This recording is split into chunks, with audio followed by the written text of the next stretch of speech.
1. You will hear a conversation between a printing company employee and a customer. First, you have some time to look at questions 1 to 5.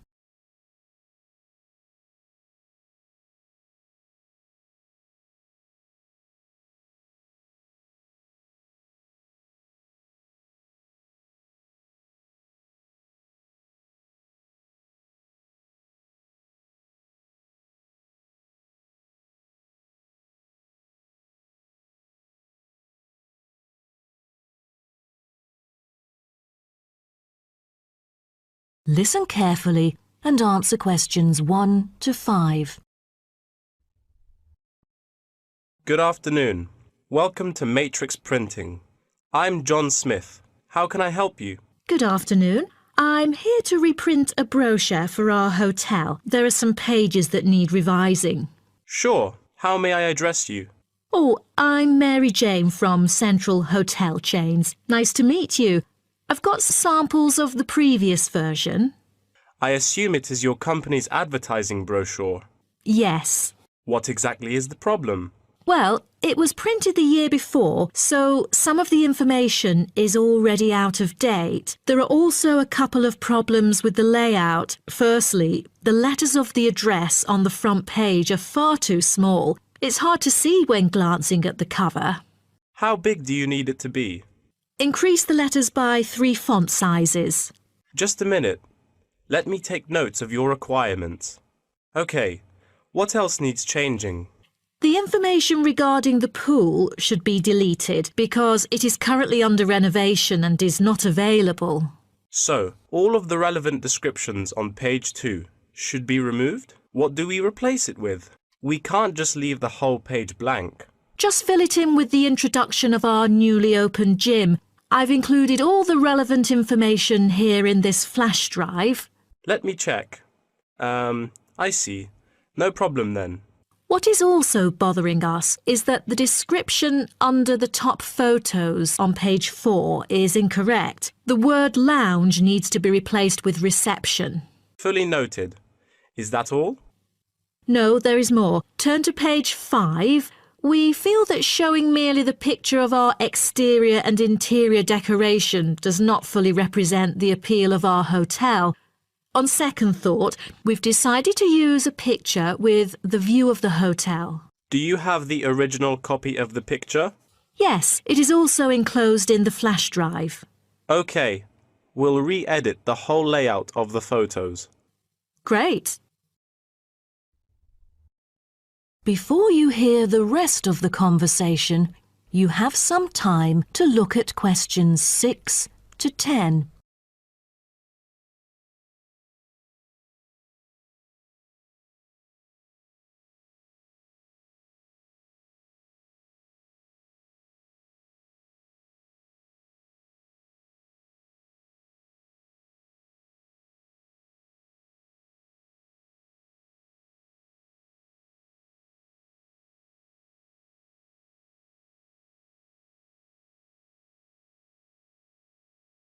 Now listen and answer questions 6 to 10. Let's turn to the next page. Yes. What's wrong with that? It seems perfectly fine to me. At first sight it seems fine, but according to the feedback of the customers, the prices do not stand out. So, we want to change the print from black to red to make it pop out. Okay, I've made notes of all of your requests. Is there anything else? I appreciate it. Just one final request. Could you translate the whole brochure into Spanish? We have customers worldwide, you know, especially those from Latin countries. No problem. What about other languages, like Japanese, Chinese, or German? These are our most popular target languages. I have to ask the manager about the Chinese version. There's been a surging number of Chinese clients during recent years. However, we don't need German or Japanese translations, as we currently don't have many customers from those two countries. Sure. Just keep me updated. So, roughly, when could we get the revised print? We need it before the end of July.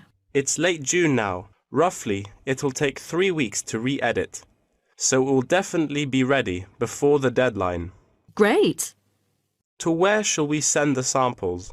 The address is number 9 Green Drive, Clifton, NY 21300. How do you spell Clifton?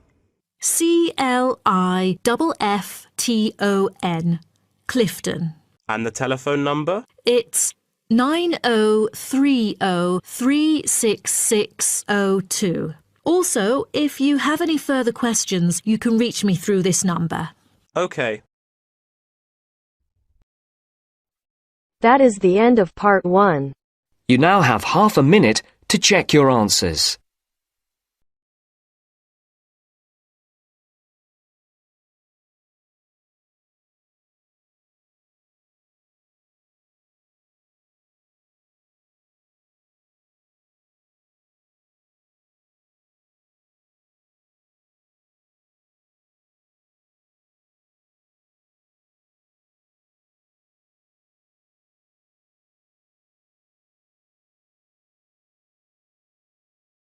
Now turns to part 2. Part 2. You will hear a talk about the history of a poetry award. You have 30 seconds to look at questions 11 to 15.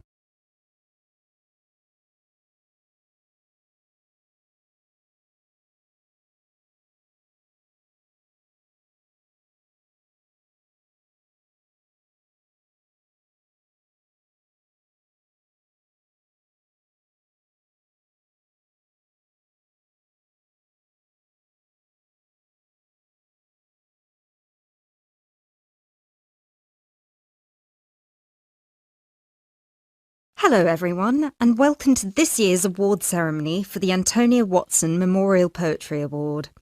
As with previous years, the competition has been particularly fierce and we received numerous excellent entries, so it's an incredible achievement for our 3 finalists who are sitting here amongst you, and we should congratulate them all. However, as with every competition, there can unfortunately only be one winner, and we will be announcing them shortly. Before we do, though, a few words about the award itself. As most of you know, the Antonia Watson Memorial Poetry Award has been presented annually since 2010 and was presented biannually for 2 more competitions prior, once in 2008 and once in 2006. It is entirely funded by Antonia Watson's very generous parents, who offer £1,500 to the author of the best poem on a topic announced at each previous award ceremony, as well as £500 to the first runner-up and £250 to the second, bringing the total up to £2,250. Now, a few words on Antonia Watson herself, without whom none of us would be standing here today. I briefly knew Antonia while at university, where we were flatmates for a year, and I'm afraid that any speech I give will not be able to do her justice, as she was the kindest, sweetest person I've ever met. Thankfully, this part of my speech was written with the assistance of one of her siblings, Thomas Watson, who was not only her brother, but also her best friend. Antonia was born in Slayford, Lincolnshire, in December 1986. From a very young age, she displayed an inquisitive and creative nature, matched in volume only by the gentle kindness of her spirit. She wrote her first poem, named Love Barks, about the death of her dog at the age of 10. This was also her first poem to be published at her school's newspaper, just 2 months after another of her poems, Be Kind, won the 1996 Triad Children's Writing Competition and was published in the competition's anthology. While her early forays into poetry were crowned with impressive success, Antonia unfortunately ceased to write for a few years, following the death of her very dear grandfather, Peter William Watson, in 1999.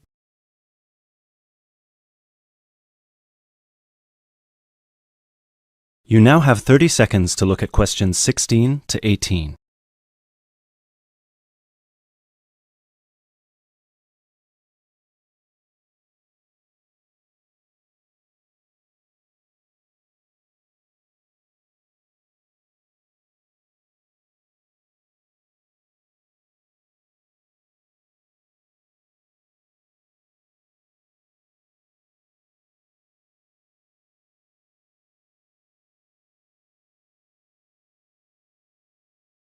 Despite her writer's block, however, her artistic nature didn't lie dormant during the next 4 years. She had an active role in various theatre plays, and she also ventured into painting.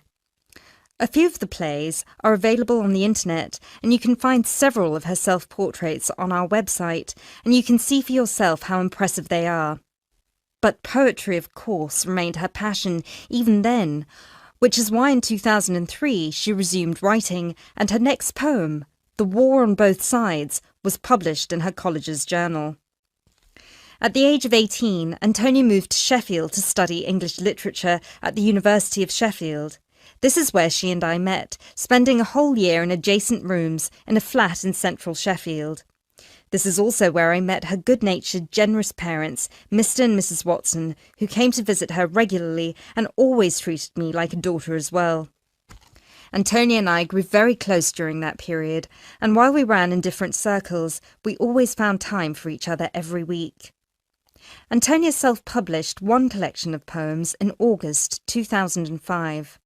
It was named Burning Stars, after the poem on page 16, which is also the date of her birthday. It was an immediate success amongst her peers at the University of Sheffield, and it was so cherished by her English literature classmates specifically that it had attracted the attention of one of her lecturers, who put her in touch with a literary agent. She had been due to begin working on her second collection right before her tragic passing in a car accident just 5 days before her 19th birthday in December 2005. You now have 30 seconds to look at questions 19 to 20.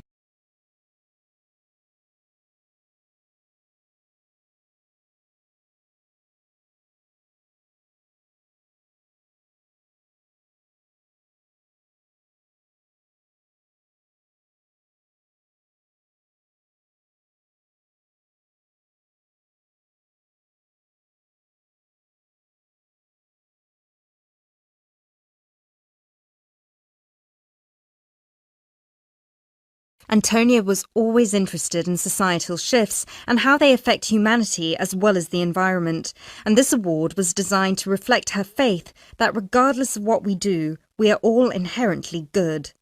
With this in mind, all of the topics this competition has dealt with have been about the potential and the positive side of humanity, such as this year's Young Love theme or last year's Inner Power theme. We've had poems about personal strength, about immigration, about gender equality and peaceful protest. And hopefully in 12 months, the poems we'll be awarding will be just as inspiring with the topic of poverty. I know Antonia would be really proud of what her parents and what all of you together have achieved. So, finally, let's get on with the actual award. As I said before, it's been a fierce competition this year, and with more than 5,000 entries, it was quite the task for our 3 judges to cut them down to just 3. But our 3 finalists definitely deserve to be here, and without further ado, I would like to... That is the end of part 2. You now have half a minute to check your answers.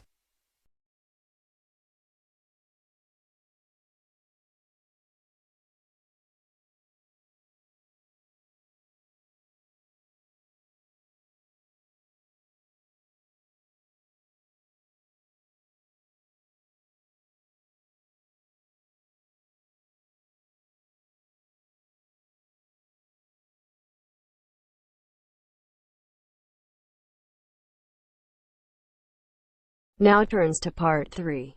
Part 3. You'll hear 2 students talking about different aspects of their university. First, you have some time to look at questions 21 to 26.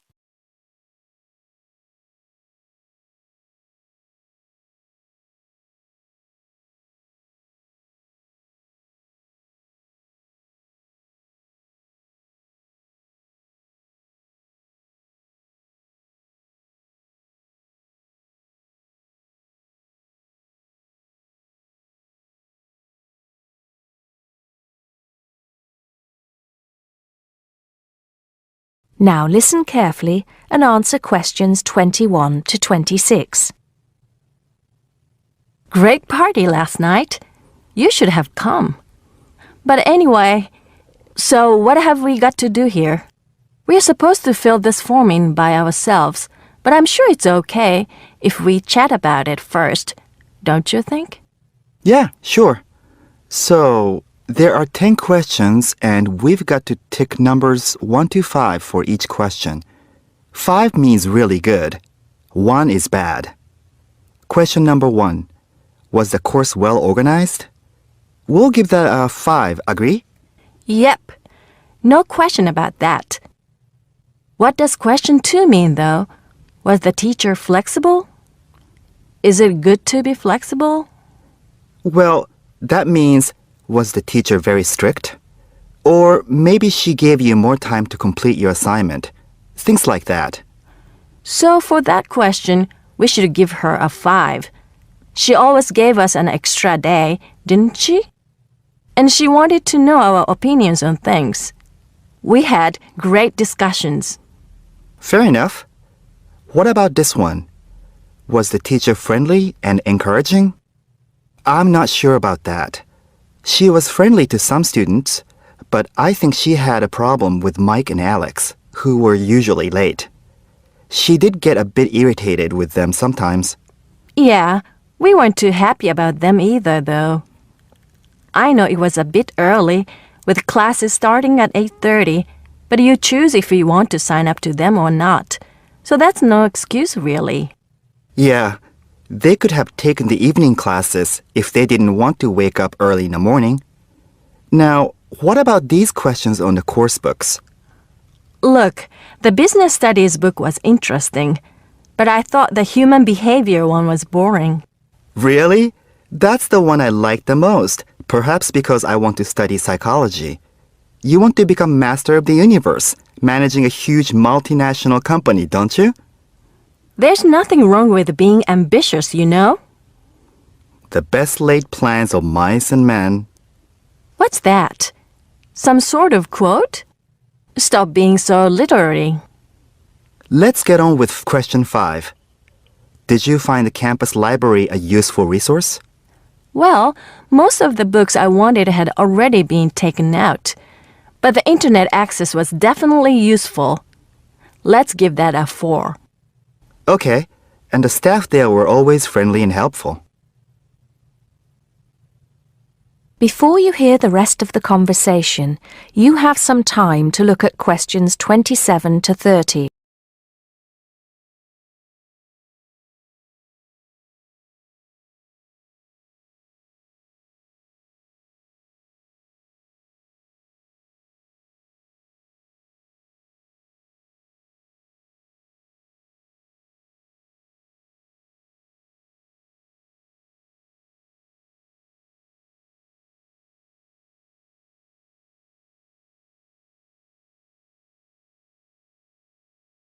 Now listen and answer questions 27 to 30. Now, what's this? You know, they keep going on at us about how we don't use the off-campus library enough. I suppose this question is to test if we know where things are there. So here's a plan of the library. You use it more than me. I've only been there once, actually. You tell me. Right. So as you go in, the librarian's desk is on your right. Directly opposite is the section for new publications, new books the college has acquired. Some of them are actually written by our own teachers, interestingly enough. Then there's lots of seating and the computers. Behind that, we've got the periodicals, newspapers and magazines. And that's before the reference section. You know, with the books you can't take out. Dictionaries and encyclopedias? That sort of stuff. Now, I do know where the management section is. It's right at the end on the left, isn't it? Just before the stairs up to the lecture theater. No. Sorry. Management and business studies, along with marketing, are all, as you said, at the back, but on the right. Oh, so what's on the left then? That's the fiction section, or literature. Now, if you want to photocopy something, where do you go? I think I remember. Isn't it one of the rooms after the entrance on the right? Yeah, it's between the multimedia room and the seminar room. They're all behind the librarian's desk. What about the toilets? For those, you have to go downstairs. That's where the computer studies section is too, for some reason. Let's get on with the next question. That is the end of part 3. You now have half a minute to check your answers.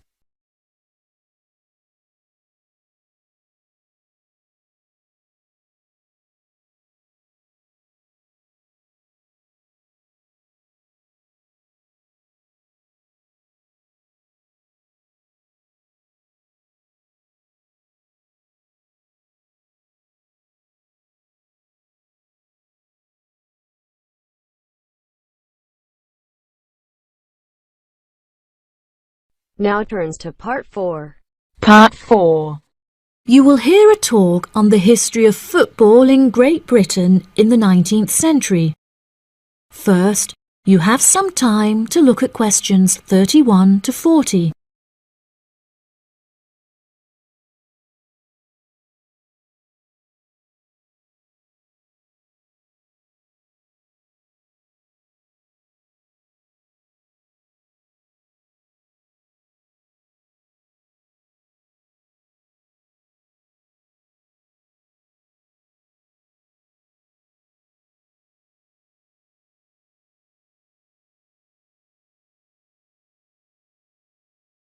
Now listen carefully and answer questions 31 to 40.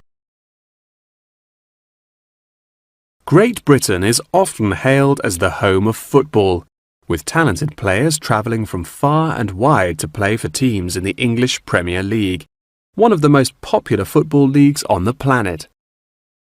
Today we are going to take a look back to the 19th century Great Britain, in an attempt to trace the evolution of the beautiful game, as it is now known.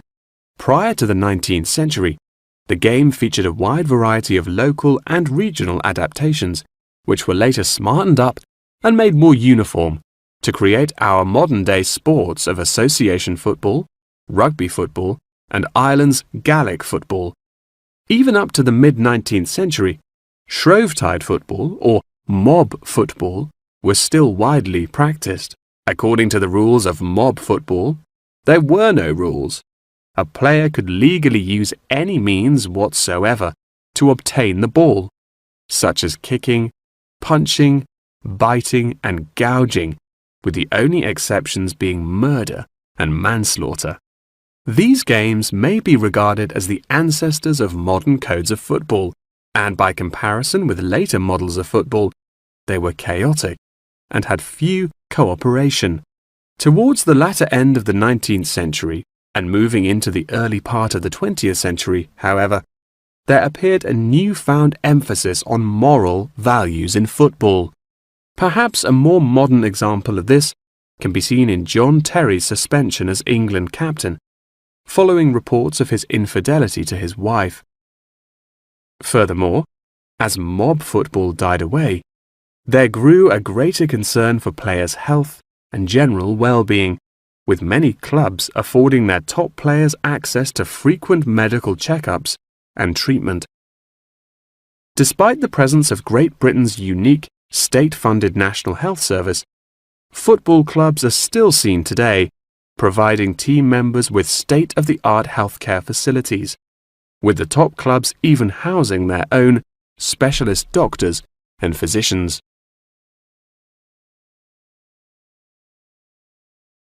Today, football is a key feature of school children's day-to-day education, particularly for boys.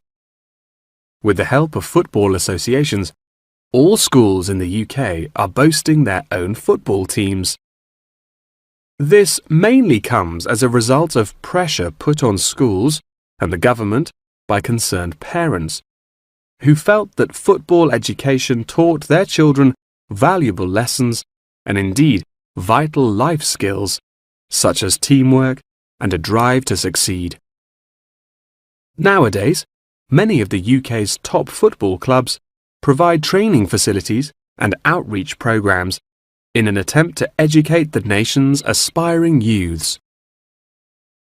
As I previously mentioned, it was only during the 19th century that football in its uniform concept truly began to emerge, with footballers previously playing according to their own versions of the rules. However, it was not until the early 20th century that different players actually began to play according to these standardized rules. Prior to the 19th century, football was played by all the major English public schools, including the likes of Eton College, Winchester College, and Harrow.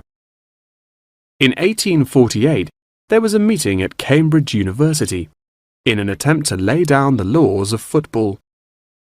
Present at the meeting were representatives of each of these major public schools, whom each brought a copy of the rules enforced by their own individual school's rules of football. The result of the meeting was what is now known as the Cambridge Rules, thereby uniting the rules from across the country into one simple document.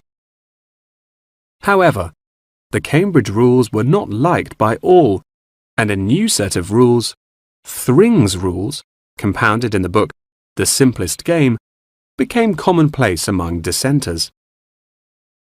Across the country, improvements in infrastructure and public transport had a knock-on effect of dramatically increasing attendance to football games.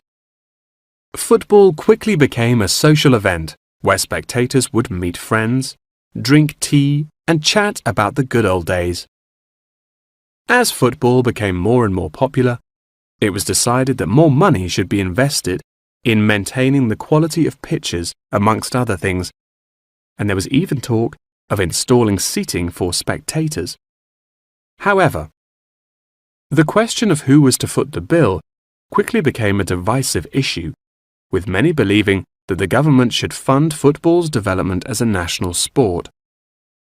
But in the end, the onus fell upon Britain's local and regional football clubs for the funding and development of the Football Association. They became responsible for the upkeep of football grounds, began to pay their best players a small salary, and organised competitions against other local and regional teams. And there began England's Football Association, or the FA, as we know it in its current form, the governing body of football in England. As the FA continued to grow and accumulate greater wealth, it was able to attract more and more talented young men from across the country, before finally accepting professional talent in the early 20th century. Today, football is played at a professional level all over the world. Millions of people regularly go to football stadiums to follow their favourite teams, while billions more watch the game on television or on the internet. That is the end of part 4. You now have half a minute to check your answers.